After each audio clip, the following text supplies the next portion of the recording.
जितने भी लोग यहाँ पर यंगस्टर बैठे हैं, मैं उनको एक अपना पर्सनल एडवाइस देना चाहता हूँ। फायदे में रहेंगे अगर मान लेंगे। जिंदगी में कभी भी कंप्लेंट मत करना। Take 100% responsibility of your life. Take 100% responsibility. आपके साथ कुछ अच्छा हो तो आप जिम्मेदार हैं, बुरा हो तो आप जिम्मेदार हैं। ब्लेमिंग पॉलिसी ने बहुत सारे हिंदुस्तान में घुन लगा दिया है। दीमक की तरह खा जाती है उनको जो ब्लेमिंग फिलॉसफी में चले जाते हैं। आप मिल जाएंगे, बहुत सारे लोगों से मिलिए, 90% लोग अपनी जिंदगी में नाकामयाबी का ठीकरा किसी और के सर पे फोड़ देते हैं। हम पैसा नहीं कमा पाए, हम आगे नहीं बढ़ पाए, क्योंकि ये कारण है। मैं फिर आपसे कह रहा हूं, आप फायदे में रहेंगे अगर आप ये इनटेक ले जाएंगे घर। Take 100% responsibility of your life. Seeds are same, sunshine same, soil same. भगवान ने सीड सबको एक जैसे दिए, सनशाइन सबको एक जैसी दी, सॉइल सबको एक जैसी दी। दोनों फार्मर की फसल अलग अलग होती है दोस्त।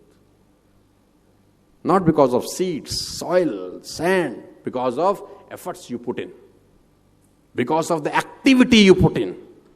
तो नेवर इन योर लाइफ कभी किसी और को रिस्पॉन्सिबल मैं ठहराना। एक लड़का लैंप के नीचे कुछ ढूंढ रहा है, एक लड़का रात को लैंप के नीचे, ऊपर लाइट जल रही है, कुछ ढूंढ रहा है। उसका दोस्त पहुंचा, उसने बोला सुरेश तू क्या ढूंढ रहा है? सुरेश ने कहा मेरे चाबी खो गई है।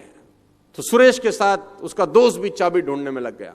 ढूंढे ढूंढे ढूंढे 10 मिनट हो गया, चाबी नहीं मिली। तो उसने सुरेश से पूछा, अरे भाई इतनी देर होगी, इतनी सी जगह है, चाबी कहां खोई थी? तो उसने बोला कमरे के अंदर। बोला कमरे में? घर में? तो यहां क्यों ढूंढ रहा है? बोला घर में लाइट जो नहीं है। तो उसने बोला घर में लाइट नहीं है और यहां का क्या मतलब है? जो चीज खोई अंदर है वो बाहर नहीं मिलेगी। जो चीज खोई अंदर होती है वो अंदर ही ढूंढने से मिलती है। इसीलिए मैं बोलता हूं अपनी ही तलाशी लेनी है, अपनी ही तलाशी लेनी है। You are responsible for everything. और गालिब भाई साहब आपके लिए एक शेर अर्ज कर गए हैं कि ताउम्र गालिब ये भूल करता रहा, ताउम्र गालिब ये भूल करता रहा, धूल चेहरे पे थी आईना साफ करता रहा। ये याद रखिएगा, जिंदगी में आपको कभी तकलीफ नहीं होगी। अगर आप जिंदगी में कामयाब हैं तो यू आर रिस्पॉन्सिबल, ना कामयाब हैं देन यू आर रिस्पॉन्सिबल। भगवान बुद्ध 12 साल के बाद यशोधरा के पास घर लौटते हैं। भगवान बुद्ध 12 साल की तपस्या के बाद यशोधरा के घर लौटते हैं और अपने ही घर में भिक्षा मांगने जाते हैं। दरवाजा खटखटाते हैं, यशोधरा ने दरवाजा खोला। अब वो भगवान बुद्ध को देखकर अवाक रह गई। 12 साल के बाद देखा था। बुद्ध ने कहा भिक्षाम देहि। तो यशोधरा को बहुत गुस्सा आया, क्योंकि बिन बताए गए थे, रात को उसको सूता छोड़ के चले गए थे। तो अब वो बुद्ध हो गए थे, वो परम ज्ञान का अनुभव हुआ। तो यशोधरा ने एक बड़ा खतरनाक सवाल बुद्ध से पूछा।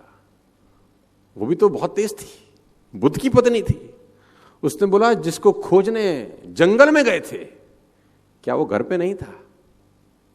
बड़ा खतरनाक सवाल था। यशोधरा ने पूछा जो ढूंढने जंगल में गए थे, क्या वो घर में मौजूद नहीं था? भगवान तो हर जगह है। तो मुस्कुराते हुए बुद्ध ने कहा घर में मौजूद था। बोला फिर जंगल क्यों गए? बोला जंगल जाके ही तो पता चला कि घर में मौजूद है। जंगल जाके ही तो पता चला कि घर में भी मौजूद है। तो सब कुछ इनबिल्ट है दोस्त। जितने भी लोग यहां पर बैठे हैं, यंगस्टर 20, 22, 25, 30 साल के दोस्त मेरे, कभी भी जिंदगी में किसी को ब्लेम मत करना अपनी असफलताओं के लिए। ये करके आप रास्ता बंद कर रहे हैं।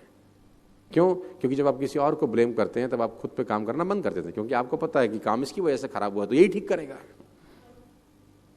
और उसकी वजह से खराब हुआ नहीं होता, हुआ आपकी वजह से खराब होता है। जब आप खुद के ऊपर जिम्मेदारी लेते हैं तब अपने आप को ठीक करने का प्रयास करते हैं। Take 100% responsibility of your life.